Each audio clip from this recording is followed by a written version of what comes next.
Straight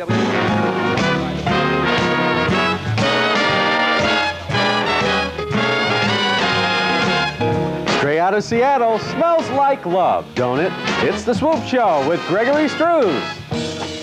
Please join Greg in welcoming martial arts legend Frank Dukes. Plus, other thrilling moments. And now, ladies and gentlemen, star of stage, screen, and street corner, Gregory Struss. Thank you. What were you going to do? You were like doing that? Welcome back to Stomp, the television show. Do you remember that? Stomp was like so 90s, wasn't it? What do you think they're doing now? Are they doing anything now? Banging garbage cans and... Banging garbage can. And fascinating chicks a lot. And fascinating chicks they and love all over the big place. muscly guys and banging garbage cans, they love it. Thank you. Are we doing Merv Griffin now? Ooh, want to see my lining? Anyway, thank you, folks. So how many of you have seen Saddam on TV? Saddam is on TV. Or was it that queer guy for the dictator guy? I wasn't really quite sure because it was one of those things. And Saddam was testifying before a judge in court, and while waiting for his turn in front of the judge, he was hit on by Courtney Love. Oh! Oh! Ooh!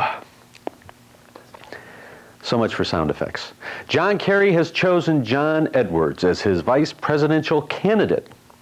And see, I was having this discussion earlier. Was it considered a candidate as a vice presidential candidate, or is he automatically going to be the vice president? Anyway, soon-to-be president John Kerry has chosen John Edwards as his vice presidential candidate. And I don't know if any of you know, Edwards is a former trial attorney. And after Clinton and Bush, it'll take a trial lawyer to bring dignity to the White House. Yeah.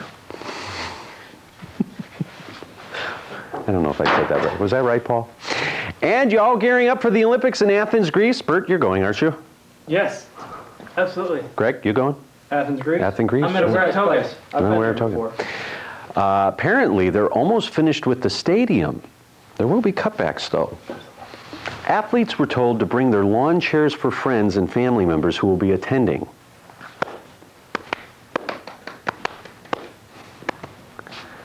Thank you.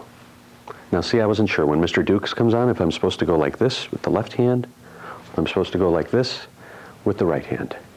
Really wasn't sure. And the U.S. Postal Service is putting former and late President Ronald Reagan on a postage stamp, which means I can fulfill my lifelong dream of licking Ronnie. Oh. Yes. Yummy, yummy. It's summertime, you can tell. I have the tics. And they even want to put Reagan on money, which makes sense since the only people who have any are the ones who vote for Republicans. Oh, Edith, I have to tell you. We have an exciting show tonight. We have the man who, help me out here, because now I'm having like a brain fart here. He's the man who... he was the man Bloodsport was all about. Bloodsport was all about, with the Jean-Claude Van Damme. And it is martial arts and something else. He's a legend, really, in the martial arts world. And we're very happy to have him here on the Swoop Show. Frank Dukes will be joining us. And I think we have the entire show with him. So it's kind of exciting. Anyway, anything else you want to share while we're going? See, Greg's getting ready to go to the Naval Academy. Soon, in February. So I think that's kind of... Candidate school. Officer Candidate School. You already went to the Naval Academy. No, Naval Academy is something completely different. That's for people who have... just like the Fight Club is something totally different, too. Anyway, I'm Greg. You're on the Swoop Show. We are in Seattle. Thanks for joining us, and we'll be back in just a moment. You have the cool, clear eyes of a seeker of wisdom and truth. Thanks for tuning in to Seattle's fastest growing television show. It's The Swoop Show with Gregory Struss. We want to hear from you, so contact us at swoopshow@aol.com or on the telephone at 206-427-9197.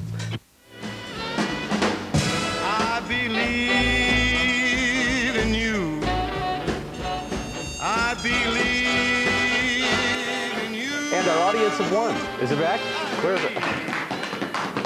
Yeah. Anyway, we are here every week, all over the place in Seattle, and we're always glad to hear from you. And if you are in school right now or looking to join a fun project, we have like a bunch of people, go ahead and drop us a line at swoopshow@aol.com. We'd love to have you join us because, yeah, then you can be part of the audience of one. Anyway, we're really excited tonight because we have not only the technical advisor for the movie Bloodsport, which was really the movie that kind of launched Jean-Claude Van Damme's career, but Bloodsport was also related to the story of our first guest, who has, we're going to let him explain it because there's just been a lot of exciting things in his life. He has 17 world records, fought with first Westerner to ever win the Kumite, and we'll have him explain this in a little bit more. Would you please help us welcome Frank Dukes, everybody? Yes, come on up, Frank. Now, how am I supposed to do it? See, somebody told, how you doing? How you doing? Guy, you're tall. See, I'm a tall guy, but you're really tall. And somehow, welcome. Thank you.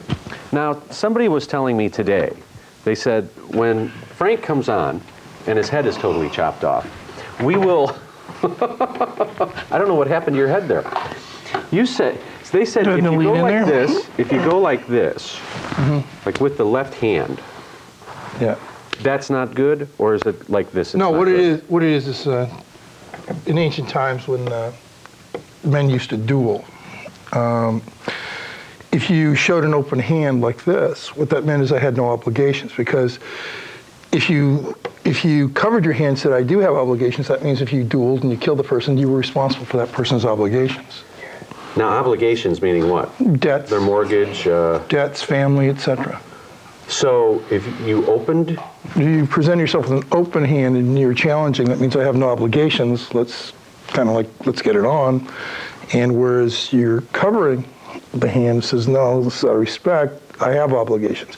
Usually you see this in a martial arts studio when they come in and they cover the hand. It can be done a number of ways, this way, etc. Is to symbolize that you're there out of respect, that you're there, you have obligations to family, etc. You're not there to do any harm to the other person. But see, I never quite understood that, because it's like all of a sudden people would be busting out, throwing things around, and then it's all over with. So, I mean, in all of the years that you've been doing this, yeah. and you've been retired now for a little bit, right? Oh, yeah. You won 17 world records. Let's explain a little bit about the whole Kumite. You were the first Westerner to ever win it. Explain what the Kumite is. Well, the Kumite is matches that go back all the way to Genghis Khan. It was a tournament where basically he wanted to show his supremacy with his warriors.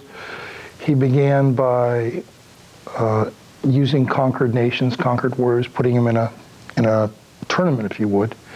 And then, of course, any person who won the tournament won their freedom. And it could be an officer and serve with him. And occasionally he would throw his champion into the mix as well. And so this kind of went on over the centuries and has been preserved amongst martial artists. And it's really turned into more or less underground fights. That's about it. So, I mean, for those of us who are... to give you an idea, I should clarify.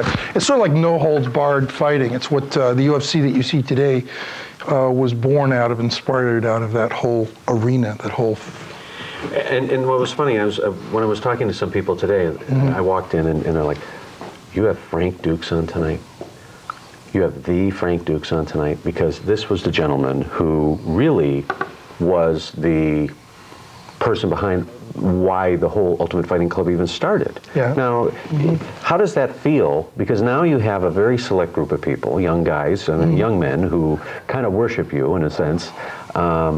With the Ultimate Fighting Club, you see all these movies coming up now that are out and that you've kind of had an influence on. How does that make you feel compared to when you were first starting out doing it? Did you ever think that this would have ever grown to be the kind of thing that it is today? Well, when I did it for a whole different purpose. It wasn't with any end intent of being like famous, if you would.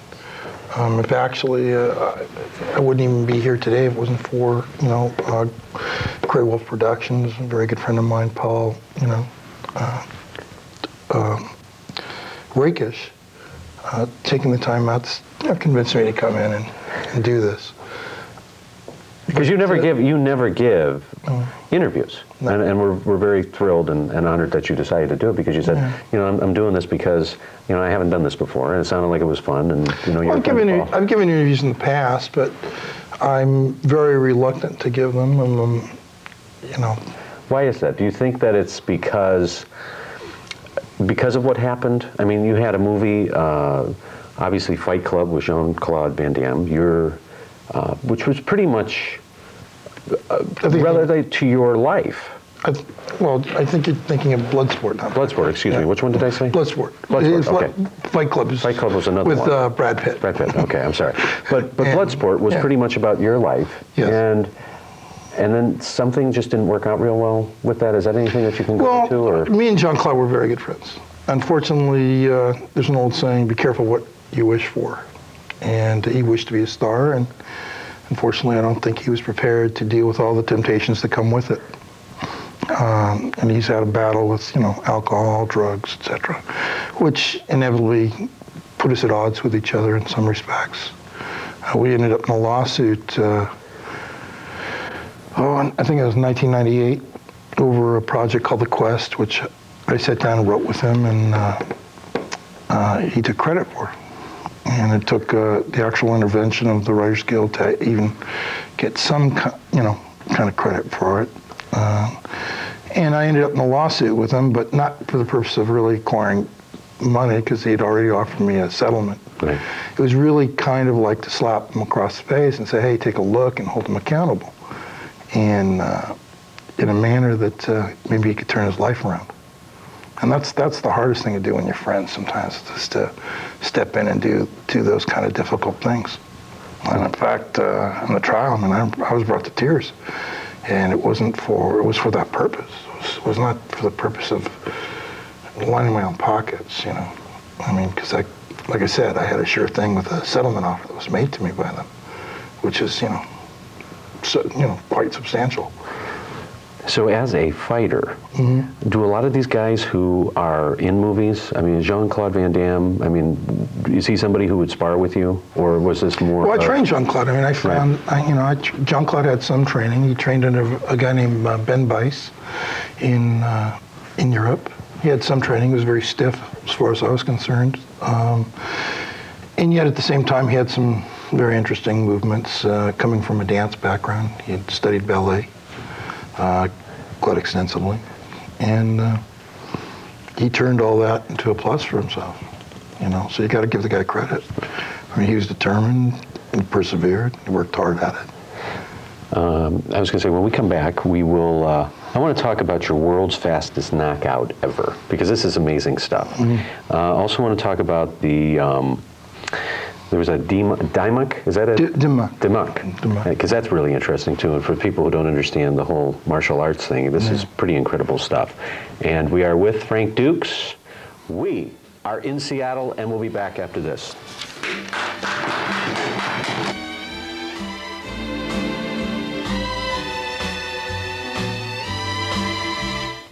When the force of nature comes down.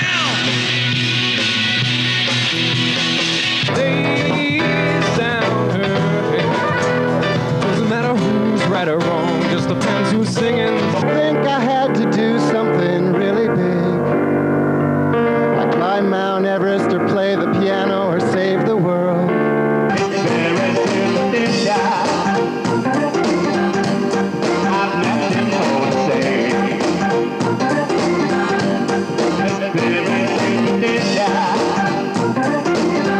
Go to school, you'll be the fool. All right, Scrambles, be the fool.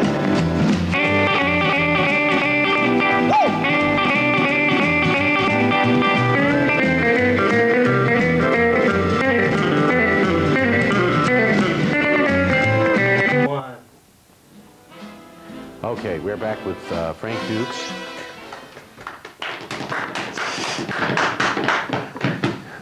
I don't know which is more pathetic, me or that, I don't know. But thanks for the effort. 17 world records. Now, you had 2,200 fights and you never lost? No, I had 329 fights. 329 fights. 329 fights. Where did we get this information? The The internet was reporting it wrong. Oh, I think they got the 2200 is basically maybe rounds I fought in my lifetime. 2,200 rounds. Now, and one of 300 these, Yeah, 329 professional fights. so you had the world's fastest knockout ever Yeah, in 3.2 seconds? that's correct. How did you do it? A lot of preparation. Basically, preparation meets opportunity.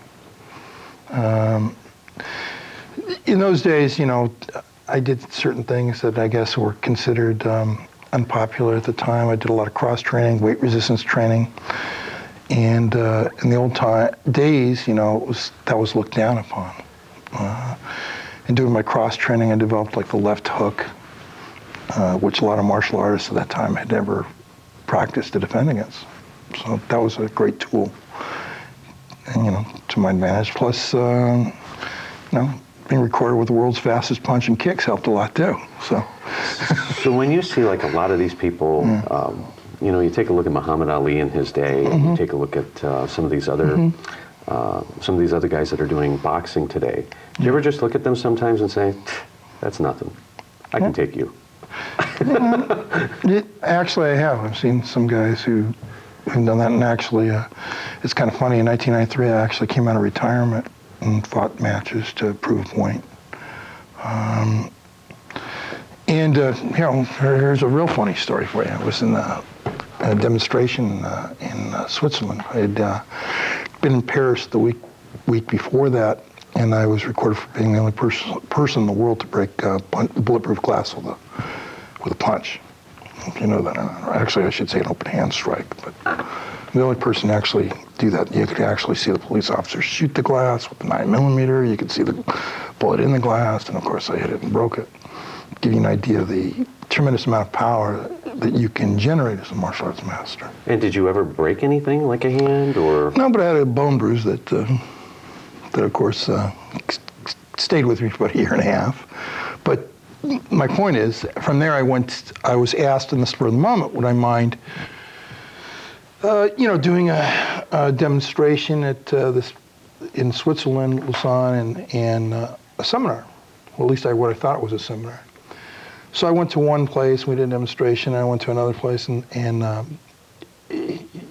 just to give you an idea, I got in the ring with this guy, and I thought I was there to do a seminar, and it turns out it's a real fight, but nobody clued me in. So, because of the, I guess, language problems between us, and this guy was a world champion kickboxer. I won't mention his name, but to make a long story short, just basically, he would throw hits at me, and I'd say, no, this is how you do it, and I would stop him, and then I would slap him across the face, trying to drive a point home, not trying to ever hurt the guy. And of course, by the time I got done, by the end of the first round, the guy was in tears because I was humiliating. And the whole time, I never realized we were really in a fight, and people were there to watch the fight. I was just making a nuisance out of it, a joke out of it. You were just out of there causing trouble. Well, yeah, it was just, breaking his spirit, essentially, because I wasn't there with any focus. I would stop, pull down the microphone and say, look, this is what you do, just so you understand, put it back, and people look at me like, what's this guy doing? Doesn't he realize, this is a fight? But, a couple of minutes into it, of course, we realized that what was going on, and the poor guy, he didn't know what to do. Now let's talk about Bloodsport. Mm-hmm.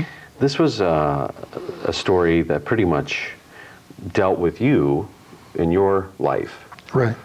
So how did, and I'm hoping I'm right because our research people have been like knocking me around during our breaks and stuff, and kids dared you to touch the sword of Kinju Tanaka?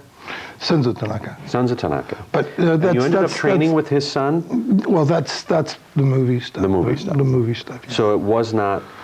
No, it wasn't. I didn't meet him in a dare. Actually, I met my instructor after participating in a jiu-jitsu tournament, and I was actually, just asked to come train with him to study with his nephews, and I was really brought in as a point of shame to them.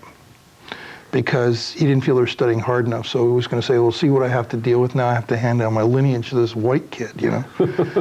But the real, I mean, crux of my training actually I owed to a guy, to two gentlemen. One is a gentleman by the name of Jack Secchi, who's America's Jiu-Jitsu champion, who I studied with in a community service program. And the other one is a gentleman by the name of Bill Ryosaki, who produced champions like Cecil Peoples and Benny the Jet Yakitas. And Bill and me have actually become very close friends, and it's kind of funny because one of the things Bill did is he would teach Bruce Lee. And Bruce Lee would be in the studio, and I would walk out of my way in junior high school to Bill's school on Lankershim Boulevard in what we call the Valley of the Champions, or because within 5 miles you had champions, world champions, I mean dozens and dozens of them at that time. And I would kind of sneak in and try to steal lessons in a sense, because I came from very humble beginnings. We couldn't afford the lessons. I remember even going with my father trying to take lessons, and we just didn't have the money to pay for them. So I would sneak in, and Bill, receiving what I was doing and see me, you know, practice rolls and do things without any instruction on the asphalt, if you can imagine that, he would. So no mats or anything? Nothing. And what he would do is he would take his blinds and he would just twist them enough so I could watch the classes, or he would lift them enough so I could watch the classes, knowing I was out there doing what I was doing. And of course, he would eventually come out and try to invite me into the dojo, and I would run away, you know, thinking, oh, this guy's going to beat me up now. And this went on for years.